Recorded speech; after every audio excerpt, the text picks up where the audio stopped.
Welcome to IS Help Desk. Hope you all are doing well. As the prelims examination is in May and in Feb, it's the high time for you all to start revision.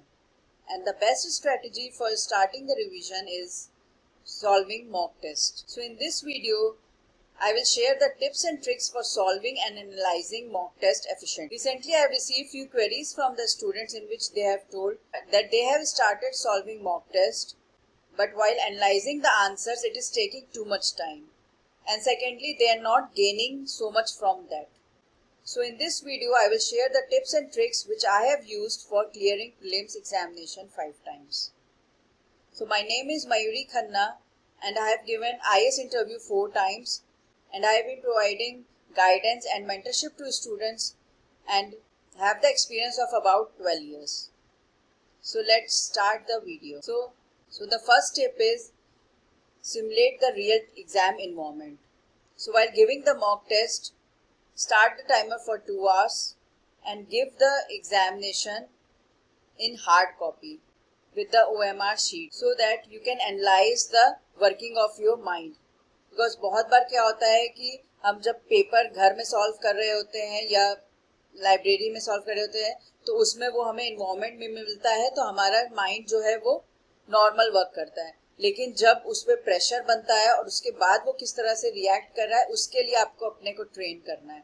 क्योंकि इसीलिए बहुत बार क्या होता है कि आपने सुना होगा कि बच्चों ने एग्जाम के बाद बोला कि हमें तो आता हुआ क्वेश्चन भी हमने गलत कर दिया, हमने क्वेश्चन सही से नहीं पढ़ पाए या कुछ भी हमने सिली मिस्टेक्स कर दिए हैं. सो इसका रीज़न यही होता है कि वो एग्ज़ाम में जब आपका दिमाग जो है वो दूसरी तरीके से वर्क करता है अंडर प्रेशर. सो जब भी आप मॉक टेस्ट देंगे उसको एक रियल एग्जाम इन्वायरमेंट की तरह दें ताकि आपका ब्रेन उस तरह से यूज टू हो सके और वो उस प्रेशर में भी आपको मतलब आपके जितने भी कॉन्सेप्ट्स हैं, जितने भी पॉइंट्स उनको रिकॉल कर सके. So first tip is real exam environment में ही एग्जाम दें और ऑनलाइन एग्जाम नहीं दें, क्योंकि उससे आपको सिर्फ क्वेश्चंस मिल जाएंगे लेकिन आपको प्रैक्टिस नहीं होगी प्रॉपर एग्जामिनेशन के लिए. सेकेंड टिप है follow the 3 round strategy. 3 round strategy means है कि आपने जब भी पेपर शुरू करा फर्स्ट अटेम्प्ट में आप क्वेश्चंस को देखते जाओगे और जो जो क्वेश्चन आपको आते हैं उनको आप अटेम्प्ट करते जाओगे जिसमें आपको पता है कि हाँ इसका आंसर मुझे आता है. मीन्स आपका अगर पॉलिटी आपका स्ट्रांग है तो आपने पॉलिटी, ज्योग्राफी, साइंस इस तरह से क्वेश्चन करते गए.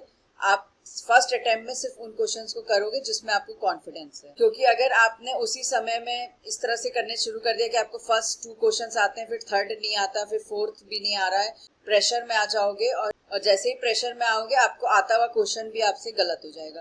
तो इसीलिए है कि पहले राउंड में आपको वो क्वेश्चंस अटेम्प्ट कर लेने हैं जो आपको क्वेश्चंस आते हैं. देन मूव टू फिर सेकेंड राउंड में आप उन क्वेश्चंस को अटेम्प्ट करोगे जिसमें आपको थोड़ा सा डाइसी है कि हाँ इसका आंसर ये हो सकता है, तो उसमें आप टाइम दोगे कि आप उसको 1 बार 2 बार 3 बार पढ़ के उसके क्वेश्चंस के कंटेक्स्ट को समझने की कोशिश कर रहे हो ताकि आप उसके आंसर्स को जज कर सको. एंड थर्ड राउंड में जो बिल्कुल ही आपको है कि हमें आता ही नहीं है वो आप उसको करोगे. अगर आपको उसमें बाई चांस आपको कुछ भी हिंट आ रहा है तो आप उसको अटेम्प्ट करोगे, नहीं तो आप फिर उसको छोड़ दोगे. तो यही आपको स्ट्रेटेजी एग्जामिनेशन में फॉलो करनी होती है कि 3 स्टेप स्ट्रेटेजी हो कि जो क्वेश्चन आते हैं पहले उनको अच्छे से कर लेना है ताकि प्रेशर आने से पहले आपका दिमाग एक क्विक वे में जो कॉन्सेप्ट्स हैं, जो भी चीजें उनको रिकॉल कर सके और आप इससे आपके अच्छा स्कोर करने के चांसेस बढ़ जाएंगे. थर्ड टिप है टाइम मैनेजमेंट. बहुत बार स्टूडेंट्स का होता है कि वो कोई ना कोई क्वेश्चंस में फंस गए हैं, खासकर आपके सीसेट में कि मैथ्स का क्वेश्चन लगे हैं तो हम कर रहे हैं, 1 बार करा, 2 बार करा, 3 बार करा, आप करे जा रहे हैं, आपको पता ही नहीं चल रहा उस समय कि आपने कितना टाइम उसमें वेस्ट कर दिया. इसी तरह से बहुत बार होते हैं कि आपने इन्वायरमेंट के क्वेश्चन है, साइंस के हैं जो बिल्कुल ही फैक्चुअल है, आप उसको रिकॉल करने की कोशिश करें. अच्छा मैंने न्यूज़पेपर में तो ये पॉइंट पढ़ा था, मैंने यहाँ पे तो ये पॉइंट पढ़ा था, किसी बुक में मैंने पॉइंट पढ़ा था, आप उसको रिकॉल में क्या है आप टाइम वेस्ट करते हो. तो टाइम मैनेजमेंट आपको सीखना पड़ेगा. इसीलिए मॉक टेस्ट का कॉन्सेप्ट है कि आप टाइम मैनेजमेंट और रियल टाइम इन्वायरमेंट में कैसे आपका ब्रेन वर्क करेगा उसको आप मैनेज कर सको. तो आपका जैसे मैंने 3 राउंड स्ट्रेटेजी बताई है उसी तरह से ये कि टाइम मैनेजमेंट आपको करना है कि फर्स्ट लॉट में मीन्स विद इन 1 आवर आपने फर्स्ट राउंड कंप्लीट कर दिया, फिर आप सेकेंड राउंड में आओगे कि जिसमें आपको डाइसी है, और फिर उसके बाद आप थर्ड राउंड में आओगे। तो टाइम मैनेजमेंट बहुत इंपॉर्टेंट है। और इसमें सबसे ज्यादा टाइम मैनेजमेंट में बच्चों से क्या गलती होती है कि आप क्वेश्चन को करके आप पेपर में टिक कर देते हो आंसर, उसके बाद उसको ओएमआर शीट में नहीं डालते हो, और फिर होता है कि बाद में हम ओएमआर शीट में उसको फिल कर देंगे, आपके पास टाइम ही नहीं बचता, और बहुत बार ओएमआर शीट में आगे पीछे आप लोग फिल कर देते हो।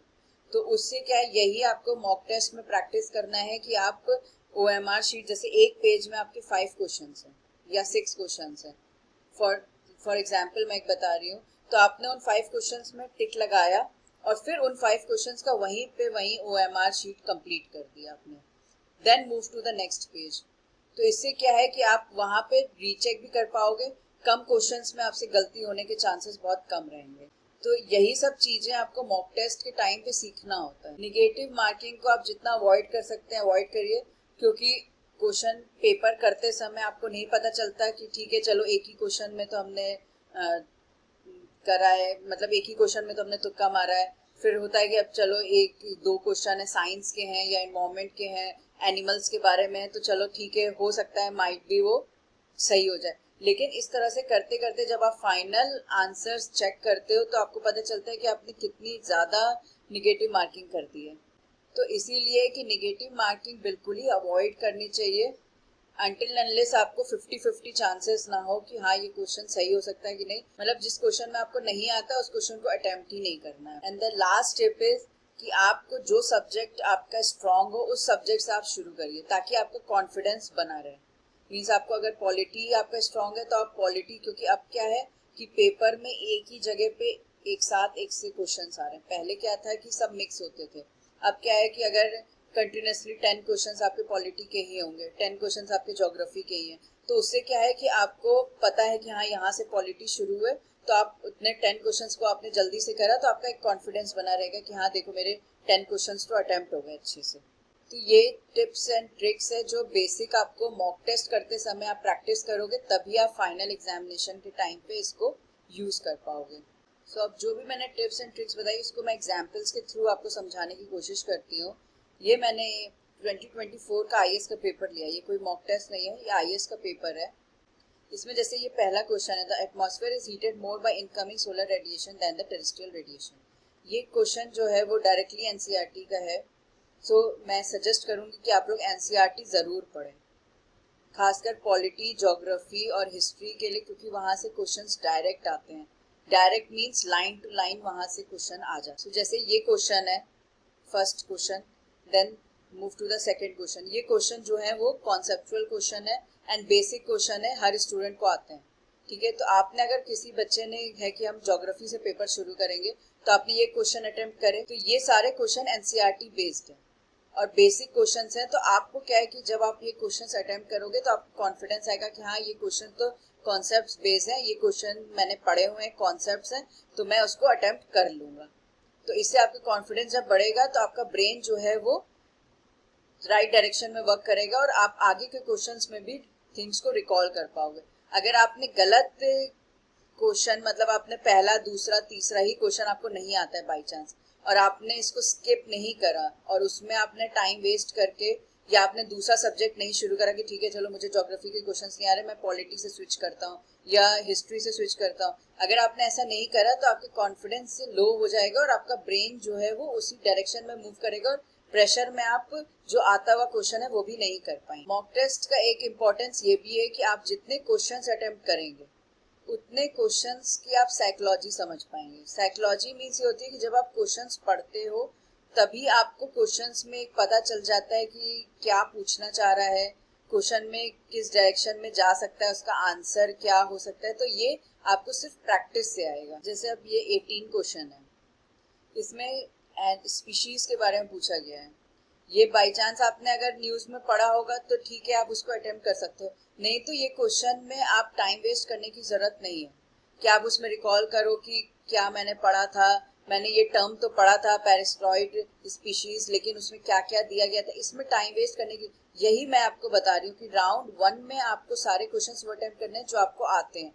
This is for the round 3 कि आपने, ठीक है आपके पास टाइम है, आप थोड़ा सा टाइम उसमें दे सकते हो, रिकॉल करने में या कुछ भी आप सोच रहे हो, लेकिन फर्स्ट अटेम्प्ट में आप उसमें टाइम वेस्ट नहीं कर सकते। जैसे ये क्वेश्चन है 21, the organism this are birds, fish, insects और रेप्टाइल्स। ये क्वेश्चन भी आपका वैसे ही है कि आपको आता है या नहीं आता है, लेकिन इसमें आप अगर थोड़ा सा टाइम दोगे, थोड़ा सा कॉमन सेंस लगाओगे, तो आप इसमें प्रिडिक्ट कर सकते हो कि जैसे अगर इसमें फ्रॉग हॉपर दिया हुआ है तो it's a kind of grass hoppers, हम इसको इक्वेट करके हम इसको कर सकते हैं कि ये इंसेक्ट्स का होगा। तो ये गलत भी हो सकता है, लेकिन इसमें क्या है कि आपको चांसेस थोड़े ज्यादा हैं।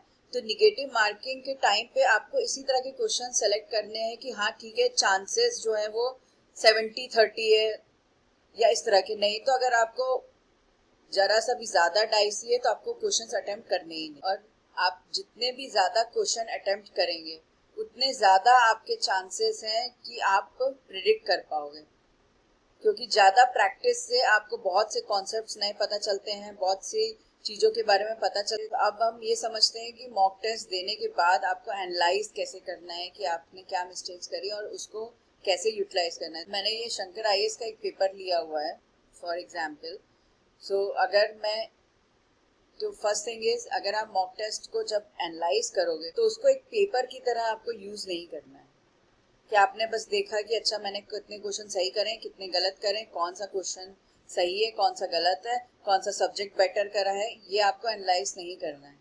मॉक टेस्ट के जो आंसर्स हैं उसको एक रिवीजन की तरह आपको यूटिलाइज करना है। मैं आपको समझाती हूँ एग्जाम्पल से कि जैसे आपने कोई भी पेपर आपने 2 आवर्स का करा, पेपर करने के बाद आप उसका एनालाइज कर रहे हो कि आपने कितने क्वेश्चन सही करें, कितने गलत करें। तो आपको एक उसमें पता चल गया कि हमने 20 क्वेश्चंस गलत हुए या मुझसे 30 क्वेश्चंस गलत हुए। उसमें आपको डिवाइड करना है कि आपकी कितनी निगेटिव मार्किंग है, कितने आपके कॉन्सेप्चुअल गलत हुए हैं, कितने फैक्चुअल गलत हुए हैं। ये तीनों का जब आप एनालाइज करेंगे तो आपको ये पता चलेगा कि कहाँ पे आपका ज्यादा प्रॉब्लम है। कि आप निगेटिव मार्किंग में, मतलब आप ज्यादा ही निगेटिव मार्किंग को अटेम्प्ट कर रहे हैं, तो वो आपकी प्रॉब्लम है, आपको उसको सॉल्व करना पड़ेगा। या आपके कॉन्सेप्ट्स में प्रॉब्लम आ रही है कि आप इकोनॉमी या ज्योग्राफी इन सब के कॉन्सेप्ट्स में गलती कर रहे हैं, तो आपको ये पता चलेगा कि मुझे इनके कॉन्सेप्ट्स को रिवीजन करना है। तो आपको मतलब इससे आइडिया लग जाएगा कि आपका कौन सा एरिया वीक है। तो ये तो आपका फर्स्ट पार्ट हो गया जब आप एनालाइज करोगे। सेकेंड चीज होती है कि एनालिसिस करते समय आपको उसे as a revision tool use करना है। मान लीजिए कि आपने एक क्वेश्चन देखा कि क्वेश्चन है इकोटोन जोन्स पे। ठीक है, आपको पता है कि व्हाट आर इकोटोन्स। ठीक है, आपने ये करा, आपने उसके आंसर्स को एक बार रीड करा, ये कॉन्सेप्ट आपको पता है, आपने इसको स्किप कर दिया कि मुझे ये क्वेश्चन पता है। फिर उसमें ये एडिशनल इंफॉर्मेशन दी गई है, तो ये जो एडिशनल इंफॉर्मेशन है ये आपका कंटेंट को या आपकी नॉलेज को और एनहांस करेगा।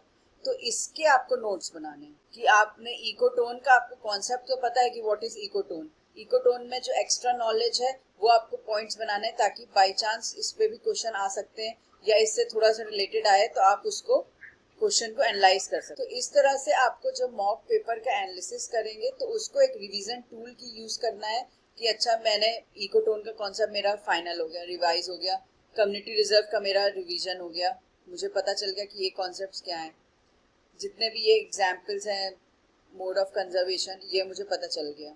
तो इसमें भी आपको जब दो चीजें होती है, एक तो आपने एनालाइज कर लिया कि आपकी गलती कहाँ एरिया है, दूसरा आपने एनालाइज करा कि आप रिवीजन कर लिया आपने इसी से ही पॉइंट्स को, और कुछ भी आपको एक्स्ट्रा मिला उसने आपने अपनी नोट्स में उसको मेंशन कर लिया, ताकि आप जब रिवाइज करोगे अपने नोट्स को तो आपको वो चीज रिकॉल हो जाएगी। तो इसलिए ये इसको एक रिवीजन टूल की तरह यूटिलाइज करना, ये नहीं सोचना है कि हमारा 2 घंटा चला गया, 4 घंटा चला गया सिर्फ एनालिसिस में। एनालिसिस के पॉइंट से आपने उसमें कितनी न्यू चीजों को सीखा है, कितने नए कॉन्सेप्ट्स के बारे में आपको पता चला है, मतलब वो चीज बेटर है, क्योंकि आपका इससे टाइम वेस्ट नहीं हो रहा है, टाइम यूटिलाइज हो रहा है। आप यही चीज आप खुद जाके आप पढ़ोगे तो आप पहले नोट्स बनाओगे, फिर उसके बाद उसको रीड करोगे, तो उसमें आपका टाइम अलग जाएगा। लास्ट चीज होती है कि जब आपने जो मॉक पेपर रखा हुआ है उसमें आपको देखना है कि कुछ क्वेश्चन होते हैं जो बहुत ट्रिकी होते हैं। जैसे ये है पंप एंड डंप स्कीम, ये आपने न्यूज में ही सुनी होगी या कहीं पे मेंशन होगी। तो ये क्या है, आपको रिकॉल नहीं होगी क्योंकि ये कॉन्सेप्ट्स में नहीं आएगा, ये पर्टिकुलर कुछ करंट अफेयर्स का है या इस तरह से है।